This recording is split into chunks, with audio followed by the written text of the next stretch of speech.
Welcome back to my channel. आज का हमारा टॉपिक है रिलेशनल मॉडल कंस्ट्रेंट। आज हम रिलेशनल मॉडल पे किस तरह के कंस्ट्रेंट्स लगाए जा सकते हैं उसके बारे में जानेंगे। तो फर्स्ट है, relational constraint are the restriction.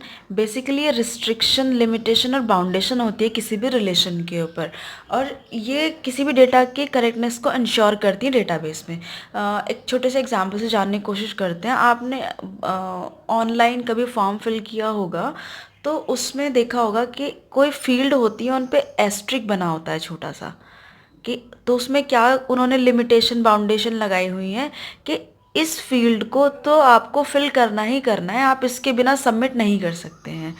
या फ़ोन नंबर कहा है उन्होंने, तो फ़ोन नंबर में 10 डिजिट आपको डालनी ही डालनी है। तो इस तरह की जो उन्होंने बाउंडेशन दी हुई है, रिस्ट्रिक्शन लगाई हुई है फॉर्म को फिल करते टाइम, वो होते हैं हमारे कंस्ट्रेंट्स बेसिकली। तो कंस्ट्रेंट हमारे 5 टाइप के होते हैं: domain constraint, tuple uniqueness constraint, key constraint, entity integrity constraint and referential integrity constraint. तो वन बाय वन हम इनके देखते हैं। तो first one is domain constraint. Domain constraint में क्या होता है? Domain constraint define the domain और set of values of for an attribute. Means ये जो एज है हमारा, ये एक डोमेन है, नेम है, ये एक हमारा डोमेन है, और it specify that the value taken by the attribute must be atomic value from its domain. Means जो एज है हमारा, इसका जो हमने डेटा टाइप डिफाइन किया है, ओके, जो हमने इसका डेटा टाइप लिया है, सपोज ये है इंटीजर टाइप, ये इसकी एटॉमिक वैल्यू हम कह सकते हैं इस डोमेन की। तो हमें क्या करना है, इसमें इंटीजर टाइप की वैल्यू ही इंसर्ट करानी है। अगर हम चाहें, अगर हम इसमें कोई कैरेक्टर वैल्यू इंसर्ट करा देते हैं तो value A is not allowed since only integer value can be taken by the age attribute, तो वो इसको अलाउ नहीं करेगा। इसी तरीके से हमने नेम लिया हुआ है, हमने कैरेक्टर, इसका डेटा टाइप डिफाइन किया है, तो हम सिर्फ कैरेक्टर वैल्यू ही इसमें डालेंगे, कोई इस तरह की वैल्यू इसमें इंसर्ट नहीं करा सकते, इंटीजर वैल्यू इंसर्ट नहीं करा सकते।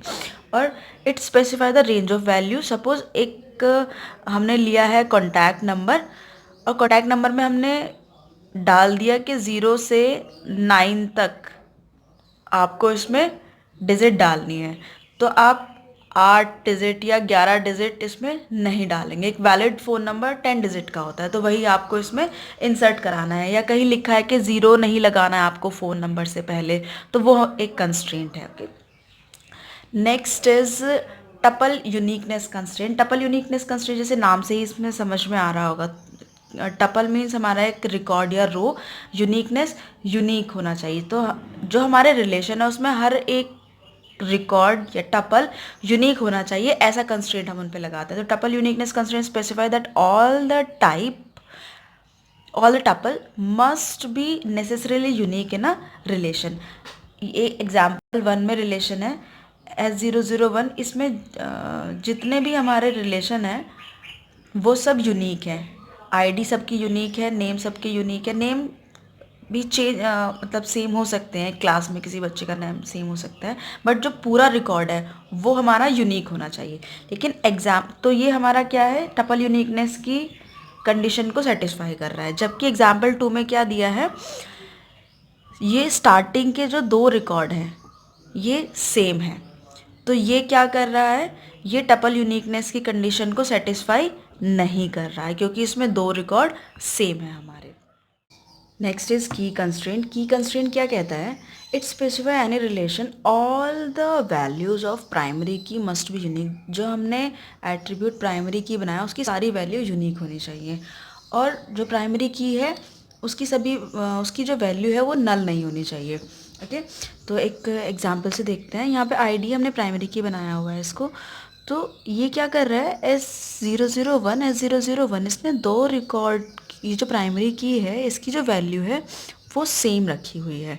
तो ये क्या कर रहा है, ये की कंस्ट्रेंट की कंडीशन को सेटिस्फाई नहीं कर रही है, तो ये टेबल की कंस्ट्रेंट को सेटिस्फाई नहीं कर रही है। अगर हम ये वैल्यूज़ सारे डिफरेंट कर दें, सपोज़ यहाँ पे 1 की जगह हम 2 कर देते हैं, तो अब क्या है, जो हमारी प्राइमरी की है वो सब यूनिक है और नल भी नहीं है।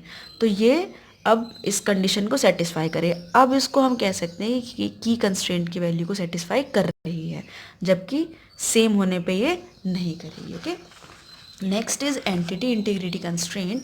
एंटिटी इंटीग्रिटी कंस्ट्रेंट में क्या होता है, it specify that no attribute जो हमने प्राइमरी की बनाया है वो नल वैल्यू कंटेन नहीं करेगा। जैसे हमने इसका सेकंड पॉइंट स्टडी किया था, बहुत सिमिलर है एंटिटी और की कंस्ट्रेंट। तो जो प्राइमरी की है वो नल वैल्यू कंटेन नहीं करेगी।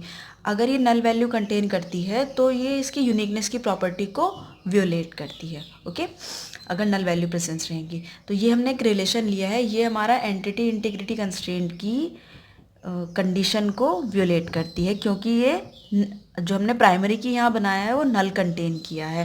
और नल कंटेन किया है तो अगर हम कोई नया रिकॉर्ड इंसर्ट कराएंगे तो हमें पता नहीं चल पाएगा कि ये डबल रिकॉर्ड हो सकता है। क्यों? क्योंकि नेम है वो सेम हो सकता है, एज सेम हो सकती है एक क्लास में पढ़ने वाले दो बच्चों की, तो हम उनको यूनिक नहीं पता कर पाएंगे जब तक हमारे पास उसकी unique ID. Is referential integrity constraint. Referential integrity constraint basically foreign की के कंसेप्ट पे बेस होती है। इसमें this constraint is enforced when the foreign की रेफरेंसेस द प्राइमरी की ऑफ अ रिलेशन। ओके, तो छोटा सा देख लेते हैं, एक एग्जाम्पल लिया है हमने यहाँ पे। स्टूडेंट रिलेशन है, एक डिपार्टमेंट रिलेशन है। स्टूडेंट में 3 एट्रीब्यूट हमने लिए हुए हैं, आईडी, नेम और डिपार्टमेंट। यहाँ पे आईडी को हमने प्राइमरी की बनाया, जबकि डिपार्टमेंट में हमने डिपार्टमेंट को प्राइमरी की बनाया है, डिपार्टमेंट नेम 2 एट्रीब्यूट है। तो डिपार्टमेंट में ये प्राइमरी की है, लेकिन ये क्या है, रेफरेंस्ड रिलेशन है, रेफरेंसिंग रिलेशन है। यहाँ पे ये प्राइमरी की का काम करेगी, और जबकि स्टूडेंट नाम के टेबल में ये फॉरेन की का काम करेगी। बेसिकली फॉरेन की 2 टेबल्स को ज्वाइन करने के काम में भी आती है। तो ये होता है हमारा फॉरेन की। अब ये चीज़ हम यहाँ देखते हैं, ये इंपॉर्टेंट पॉइंट है। It specify that all the value taken by the foreign की। ये हमारी 2 रिलेशन है, स्टूडेंट नाम और डिपार्टमेंट। ये क्या है, हमारी फॉरेन की है, ये primary key. It specify that all the value taken by the foreign key must either be available in the relation of the primary key or be null. ये जो हमने प्राइमरी की बनाया है, यहाँ पे सारी की सारी वैल्यूज़ प्रेजेंट होनी चाहिए जो हमने फॉरेन की में है। ओके, तो यहाँ पे क्या है, D10, D10, D11, D14, और यहाँ पे D10, 11, 12 और 13। यहाँ पे 14 नहीं है। तो अब क्या होगा, यहाँ पे क्या प्रॉब्लम आएगी, जो हमारा रेफरेंसिंग रिलेशन है इसमें हम कोई भी रिकॉर्ड इंसर्ट नहीं करा पाएंगे, और ये जो हमारा रेफरेंस्ड रिलेशन है उसमें हम कोई भी डिलीशन या अपडेशन परफॉर्म नहीं कर पाएंगे। ये हमारे प्रॉब्लम होगी। इसको रिमूव कैसे कर सकते हैं, जो हमारा डिपार्टमेंट नंबर है वहाँ पे रिकॉर्ड सेम होने चाहिए जो हमने यहाँ पे फॉरेन की लिया हुआ है, और यहाँ पे प्राइमरी की वो रिकॉर्ड सेम होना चाहिए। इनके बेस पे हम, क्योंकि ये इंसर्शन डिलीशन अपडेशन परफॉर्म करते हैं। तो ये थे हमारे 5 कंस्ट्रेंट जो हम रिलेशनल मॉडल पे लगा सकते हैं। So thank you so